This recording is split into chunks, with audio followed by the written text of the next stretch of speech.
Welcome to She Sells Radio. I am so excited to bring you one of the very few repeat guests I've had on the show today, Laura Meyer. And Laura's episode came out on the podcast actually about 2 years ago, which is crazy. Episode 78. It was one of our most popular conversations. So I know you're going to be so excited. If you heard her then, you're going to be so excited to hear what's new, what's been happening in her world. And if she's new to you, you're also going to just adore this woman. But she came on about 2 years ago and talked about her really courageous decision to close down her traditional business without any idea of what she was going to do next. And this is after years and years and years of scaling multi 6 and 7 figure companies. And since then, I know she's spent the past several years really leveraging her network, key relationships to explode her brand as a true expert of experts. She's developed a wildly successful growth marketing and connection business, and she is now also the author of a brand new book called Win Win: How to Create Mutually Beneficial Relationships That Grow Your Business. So, Laura, I know today we're going to get to dive into so much of what the book is about, but also I'm guessing a lot of it may have been inspired by your journey since you've been on the show a couple of years ago. So I can't wait to find out more. So glad to have you here today. Thank you so much for having me. What a wonderful intro. I'm thrilled to share the progress of my journey with your audience today and dig a little bit more into the book. So I really appreciate it. Oh my gosh. Yeah. Well, I'm just excited to kind of find out what's been happening for you over the past few years. So again, if someone is listening and they want context, go back and listen to episode 78 and you can hear all about this really courageous decision that Laura made to walk away from everything that was known and start fresh, which for many people is so terrifying to think about, yet also something they probably secretly deep down would love to do. Yes. And so, depending on the circumstances. So, maybe you can take us back to just a little bit of context if somebody didn't catch you on that episode or if they're not familiar with your journey. Like, take us back to what was going on when you made that decision to walk away, and then what's been happening for you over the past several years that led to the inspiration to create this book. Yes. Oh my gosh. So thank you for asking and queuing that up so well. So I've been an entrepreneur for 20 years, and about 5 years ago, so 15 years then, I made a big decision to walk away from an industry that I knew really well, that I was well known in, that I was a speaker and a teacher. I was on stages at conferences, and that was the photo industry. Mm. And for the first 10 years of my career, I was a wedding photographer and was photographing weddings between New York and DC and the Hamptons and celebrities. And then I opened up a children's portrait studio, which then I opened up another, which then I franchised and grew that to about 12 locations. Mm. And about 5 years ago, a bunch of different things were going on. The first is that my kids were 4 and 5 at the time. And I was really feeling this intuitive pull to be home more. And I think a lot of people have experienced that. A lot of people experience that being in corporate, but traditional business is very demanding as well. Being in different locations, we had 75 employees across the whole brand. There was always something on fire somewhere. And franchising is a challenging dynamic to be in franchise relationships with franchisees as the franchisor, especially at that stage of growth, because you don't have the infrastructure to really sustain profitable growth. So you're bootstrapping. And then the other aspect was that technology had very much disrupted our industry. Sales was challenging at the franchise locations. They weren't up and running as quickly as our company-owned locations. We were trying to unpack that discrepancy. And eventually, I just got to a point where I'm like, this is not my mountain to climb. Like, I just knew it. And I knew it for about a year. I stopped selling franchises. And I really didn't want to face it. I had liquidated my retirement savings. I had put everything that, I had put my salary on pause. Like, I didn't want to believe it. I just wanted to pour more money into it to try to figure out if I could fix it. And ultimately, I just came to the decision that for whatever reason, this was not my door to walk through anymore. Even though at first I very much thought it was, and felt very affirmed. And so, the triage of an emergency like that when you're in it, you're in adrenaline. I found my employees jobs. I closed down my studios. I, made sure that customers were well taken care of. I released my franchises into license agreements, but the aftermath is such a disruption to your identity. And, for the last 5 years, I don't regret that decision once. And I think people who are listening who might be going through something similar may feel like, if I made a decision like that, would I regret it? I think a lot of people, I worried, would I regret this? Would I regret walking away from something that I had worked so hard to build that was at multi seven figures when I walked away from it? And would I wished that I had just tried harder and longer? Because you hear that a lot of entrepreneurs, you just need to go at it long enough to get a result from it.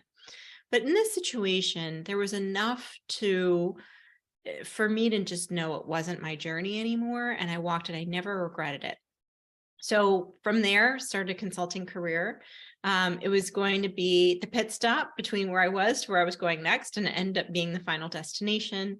Today, I'm a consultant to some of the biggest influencer brands in the country and fastest growing nonprofits. I started getting to nonprofit work this year. And now I also have a consulting certification program and mastermind for consultants. I'm also the co-founder of a membership with Kelly Roach that you were a guest speaker in. So lots of good things going on. So that takes me to today.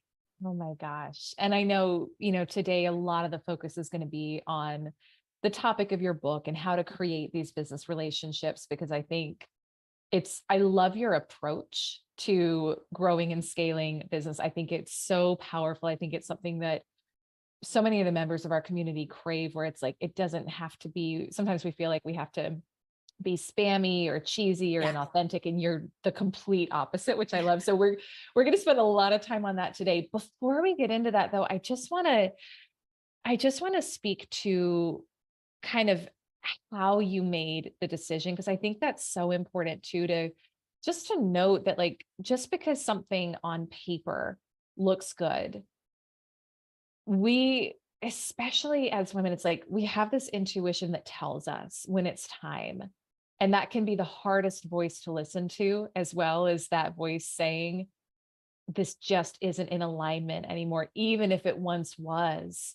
And I know there's a lot of women listening who maybe built something that they thought was going to be their thing for life. And then it's like, suddenly they're kind of coming to grips with the fact that for whatever reason, it's not.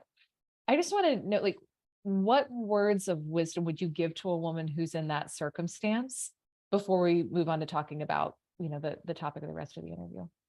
I think the decision to try harder or longer or to walk away is one of the toughest decisions we make as women, whether it's a relationship, a marriage, a friendship, whether it is a business relationship. It's so challenging. And my advice to somebody who is trying to decide that is, what would the 5 years from now version of you tell yourself? Like, what would that future self say to you today? Because what happens is we make a lot of decisions based on what we understand to be true about our past. But what happens is when we make a decision from that place, we end up in the same patterns. And so really deciding, who is the future Laura, right? Who is the future Elise? Like, what does the Elise 10 years from now look like? What does she sound like? What does she say? How does she lead? What is her story? What is the story that you want to tell about your life? And from there, I think we can make really good decisions. And my decision to close that business was very much based on, it was not a story I wanted to stay in. It was not a story that I wanted to continue to live in, which was a story of putting out fires and having to get into contentious situations with franchisees, which is not, it's the way franchising works. It wasn't specific to my situation. And the more I kind of learned about it, it's like, yes, the 10 years from now, Laura may exit with a big exit, and I might have a big trust fund for my children. But would I be happy with how I got there? I probably wouldn't be. Wow. Yeah. And so that's a big piece of it. That's such a powerful, I think when you use that kind of lens, what would that 5, 10 year version of me, what would she do and what's important to her? We get so much instant clarity on Yes. what we need to do next in the situation. So thank you for that, because I know Yeah. sometimes when you're in the middle of it, it's hard to see it. Totally It's not so speaking hard. from personal experience or anything, but It's so hard. Spending time developing a relationship with your future self, I think, is one of the best things we can do. I love that. Well, let's segue from that into this topic of building relationships. From everything I know, and obviously you can share more of the story here, but from everything I know, so much of what you've been able to build up until this day is really, it's been about network, it's been about relationships, it's been about creating these win-wins. So how did that factor in to kind of your next phase and the next chapter of your journey? And then let's talk about what inspired you to write the book. And so over the years, people would say to me, I can't believe when I would tell them what I went through, they would say, like, I can't believe that was 4 years ago. I can't believe that was 3 years ago. I also had a third child 2 years ago. So people like, how did you do that?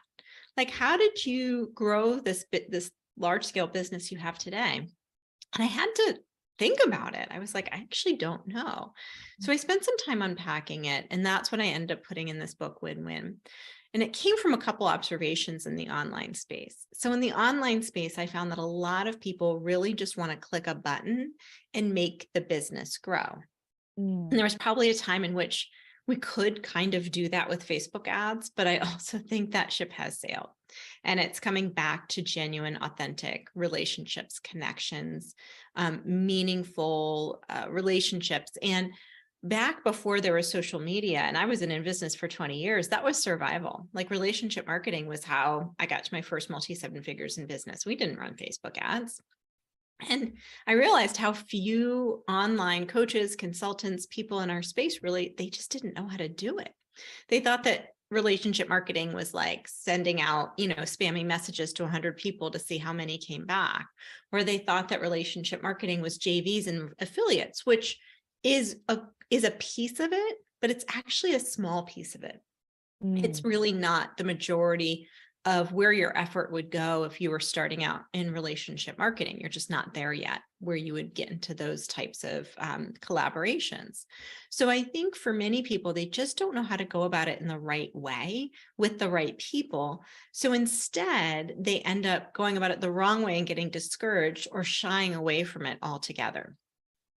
And when I started my consulting business, I texted a group of CEOs that I was friendly with, and I just said, hey, I want to let you know that I'm no longer going to be running my company. I know we've talked about this, and I'll be shutting things down. I just want to thank you so much for everything you've done to inspire me and mentor me and be a leader and an example. And one by one, after the pleasantries were exchanged, and they were like, oh my gosh, Laura, I'm so sorry. They texted me separately and they were like, so I really love what you did with your marketing. Like, do you think you could come to headquarters and run a workshop for my team? Do you think that you could provide some creative direction for our social media? Like, I'm kind of been hating it lately. Do you think, and little by little, they started hiring me. And I think that for a lot of people, they develop relationships with the intention of it being an immediate return. And that's not how relationships work. When you develop relationships the right way, they come through for you when you need it the most and you expect it the least. And it comes from credibility. Like the reason why those ladies hired me wasn't because they were handing out charity. Right. I mean, they were CEOs of big companies like Painting with a Twist and Massage Heights and Lash Lounge, but it wasn't because they felt bad and wanted to give me money. It's because I had developed credibility with them up until that point. And credibility is the first step in relationship building that I think a lot of people miss. Speak a little bit more to that, because I think that's one piece that sometimes can feel a little bit vague and nebulous, whether it's someone is hesitant to position themselves an expert. Like what is credibility and how do we build that in our relationships? Yeah, I think a lot of people want to build it immediately in a one-to-many dynamic, right? And Mm. there's ways to do that. We can have case studies. I think testimonials to a certain degree at this point are somewhat commoditized. I'm a big believer in case studies for that reason. Can you, And so just, well, actually, no, I'm sorry. Let's come back to the case studies, because yeah, So keep going. Yeah. Yeah, I think everybody kind of has the same testimonial on their website with the, That's true. sometimes it's the same people and you're like, oh, wow, that person hires a lot of coaches. I hired Um, every coach. right. And you're like, wait a second, I just saw that person on somebody else's website with the same testimonial. That's interesting. and Oh, um and yeah. so and I think buyers are becoming much more discriminating in terms of who they're buying from and that trust and that credibility. And to a certain degree, we're in a credibility crisis. So Harvard Business Review reports that 80% of buyers consider trust a deciding factor in doing business together, but Mm. only 34% of consumers trust the brands they're buying from.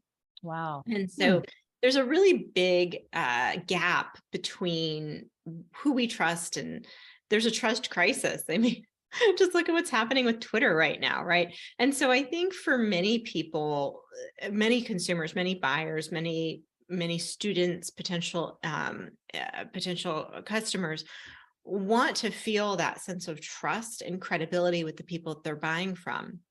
And credibility is a combination of trust, and it's a combination of knowing what it, communicating results from the people that you have served.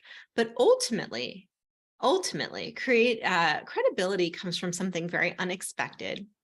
And it is a interesting word that has been studied extensively when it comes to credibility and trust, and it's called benevolence.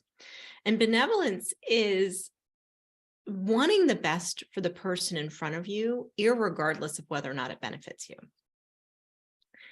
Hmm. And benevolence is actually the unsung hero in credibility, because people can feel it. Like our brains are wired to sniff out whether or not somebody is just trying to get one over on us. And I think for a long time, particularly in the coaching space, people wanted to believe so badly that they would be one of the big success stories, that they would buy into whatever was being sold, even if benevolence was not being demonstrated. But I think now people really want to believe that you care and want the best outcome for them, irregardless of whether or not they buy from you, irregardless of whether or not it ever benefits you. And I think a lot of people in our industry they struggle with it. They want the immediate sale, or they'll sell to somebody even if it's not a perfect fit, which is more in your area of expertise than mine. But that benevolence shows up in the marketing as well. Huh. How does that show up? Like, what are some examples where it would actually demonstrate we could know this is a core value of this person? Yes. So right here in this exchange, you and I have a lovely relationship. We did a podcast exchange years ago, really clicked, connected. I was just sitting here thinking, like, energetically, we really flow nicely together. And I came back to you. I went on the people who I had done some podcast exchanges with to see if there's anybody on the list that would be a good fit for the book marketing plan. And I reached out to you and you said yes, which was wonderful, because I know that's a big deal to let somebody on your podcast twice. And then I immediately said to you, you know what, why don't I have you in my program? I don't want this to be a one-way interaction. Yeah. And you were so surprised, like, oh, wow, that's a really nice offer. And I said, yeah, absolutely. And I wanted to make sure that the people in my program were exposed to your work, and we got great feedback. And if I was sitting here just selling, right, this was like kind of a pitch fest and a sales fest, I could dress it up any way I could think of. I could be very sophisticated about how I would hide that, but everybody would feel it and know it. Mm. Ultimately, everyone who's listening here, it's about what's happening on the inside for us. Yeah. And people can feel it, they can sense it when you just want to figure out whether or not this is something that's going to benefit you in the short term or not. And if it's not, you're out. Mm. And I've been part of podcast exchanges like that, and you have too. And my biggest goal in this interview, and I'm sure for your solo episodes as well, or any other interviews that you do, is value. It's, can I benefit you? Can I help you? Can I shortcut your learning curve? Can I make it faster, easier for you to get a result from entrepreneurship? And you will remember that. And down the road, if my programs are offers for a fit, the right time will appear. And I think that trusting and that benevolence, and if it never happens, that's fantastic. I really just want the best for everyone who's listening. And when we can approach it from that intention, what happens is you learn to trust it. And that goodwill multiplies in the marketplace. People hear your name and they're like, oh my gosh, yeah, she's great, regardless of whether or not they'd be a fit for a consulting training program. And your reputation builds, your relationship builds. And that's when your marketing creates more of a movement and really moves people into action, inspires them, and does what marketing's supposed to do, instead of turns it into this direct response sales opportunity that most people don't want to be part of. Yeah, for sure. So that's, I think, one of the really powerful themes that I'm pulling out, even from the start of our conversation, where you talked about make that decision with your 5 or 10 year self in mind, is the long view. Yes. And I love that so much, because to your point, was there a time when people could come in and make a crap ton of money off of internet ads and making it like there was a heyday for that? I missed that heyday. I wasn't. I did too. So I came in. Gosh, that must have been fun. Yeah. But like anything that doesn't have the long view in mind, it's temporary. Yes. And so I think these principles, which is someone is listening, and even as you're speaking and talking about this concept of benevolence, like it resonates with the highest level of my soul. And I think for anyone who's listening, it will as well, because it's true, because it always works, even if it is more of the long game. But that's the game that we're hopefully here all to play as well. So I think that's so powerful, and it aligns so much with what we teach about selling principles as well in the community. So I want to speak a little bit to some of the mistakes that you see people making with relationship building, especially in the digital age. I think you've spoken to some of it already with kind of the instant pot methodology. Let me just, click a button and get this cash outcome that I'm looking for. And it doesn't really work. But what are some other mistakes that we make when it comes to building relationships with people we really want to build relationships with? Yeah, I love you asking that. I don't think any of your listeners would do this, but I would say it's probably not posting a Lambo on Facebook and, putting some hot guy on the roof of it and hoping that it would get you sales. That's probably not the right way to go about that post, Laura. I don't know. Take it down now. Take it down now. It's not going to be there if you look for it later. I always like to joke that for us women, it's probably more like an SUV with like a guy, in a grilling apron. Oh my God. On the cover. Yes. Right? like dinner's handled tonight, honey. Right. Best words ever. Please, Jesus, make it happen. Right. So I don't care what it is, I'll buy it. I think a lot of people make a mistake of, first of all, they try to do it behind closed doors. So they get into a lot of one-on-one coffee chats, and they get into friendly chit chat without really being strategic with their time of how they're going about relationship building. And that ends up being more of a time suck than anything, and very discouraging. So if we just think about the practical application of relationship marketing, of collaborations, and also the mistake they make is they often think the person in front of them is the person they're selling to. And that may or may not be true, but from a probability and numbers standpoint, it's typically not the person in front of you, it's the person in front of you's audience. So when we get into these one-on-one chit chats, and I've seen this happen a lot, even in our communities, where they get to know each other a little bit better, and it's a friendly conversation, and then nothing really comes out of it at the end, that ends up being not a great use of time. Right. Some people try to play the numbers with it, or they're getting like 100 coffee chats a year, and a handful of them end up being clients, but it's really not sustainable. And it can end up feeling really yucky if you're on the receiving end of somebody who's being kind of aggressive and you thought it was just a friendly chit chat. So instead of getting in these closed doors conversations, which I can understand if you're introverted at all, if you're new to relationship marketing, if you don't trust your voice yet, it's a lot easier to get on a Zoom that's not being recorded than one that is, like this one. But as quickly as you can, instead of getting in one-on-one chats, connect with people. Like I think you and I connected over social media, and then we went into a podcast exchange.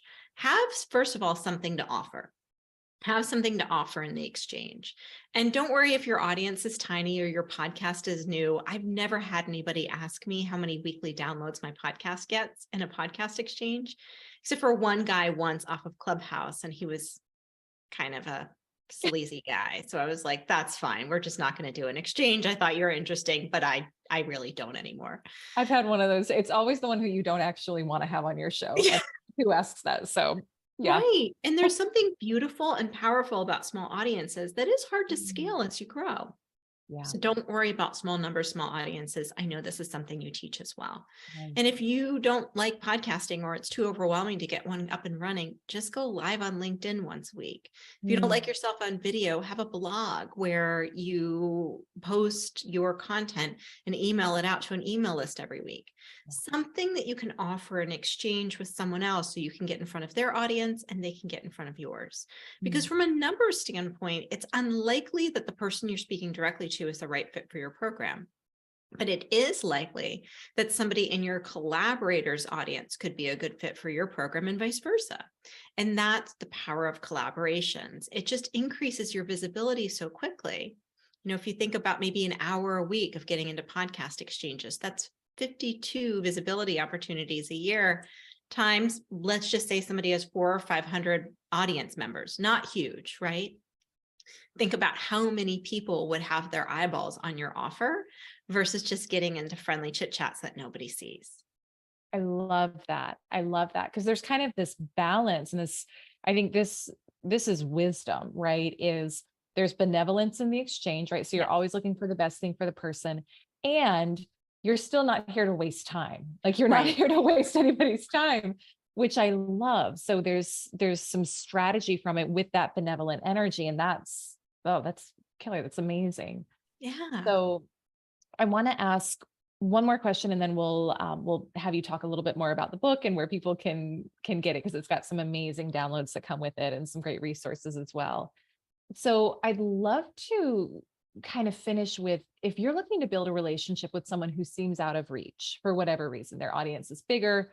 I so appreciate everything you said. Like, don't worry about the audience numbers. Let's say there's someone that's like a dream podcast list or a dream collaboration list, and they feel out of reach. I heard you say, focus on the value, right? What value can you bring? Is there anything else that we should be thinking about when it comes to building these relationships with that type of person? Okay, I'm so glad you asked this, and I give some examples in my book because this is a popular question. Of course, everybody wants to be partnering with the bigger influencer, the bigger person in the dynamic, and that can happen. I mean, most of your best collaborators are going to be your peers, people that you can match with. But if you're really looking to try to match or try to create value for somebody who's a few steps ahead of you, which nobody's better than anyone else, right? But if I called up Oprah asking for a podcast exchange, she'd probably say, you know, call me in a few years. So there's always that, you know, audience size match that's appropriate in any exchange. One of the things you can do is just be their biggest fan, be their loudest, biggest fan. And I'll tell you that this is rare. You probably get them in your inbox, and I do too.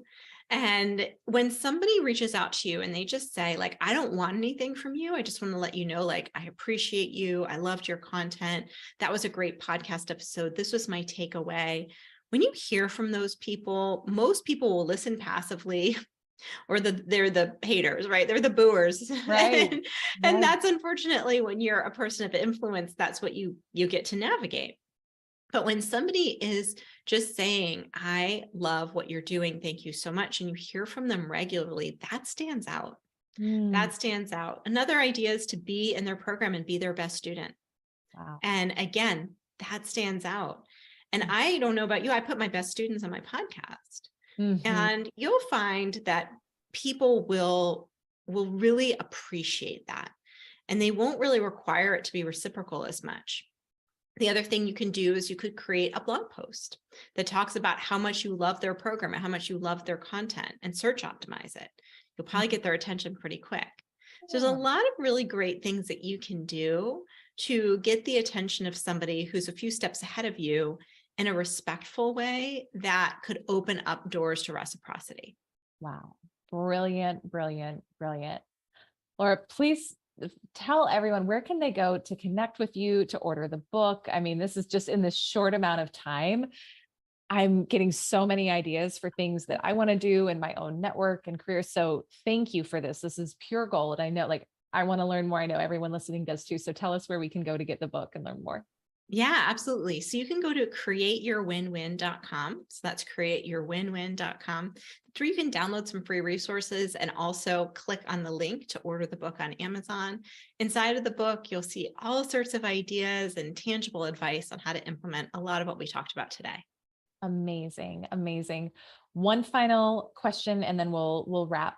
The core theme that I aim to impart on all of our listeners is to really develop that trust in yourself, which for many of us, it's a journey. It happens over time. It's not an overnight thing. But as I think about your journey and what you shared today, there's so much of that demonstrated. So if you were going to give a woman one final piece of advice on how do you really come to trust yourself, what would you say? I would say that this is going to be specific to relationship marketing. Yeah.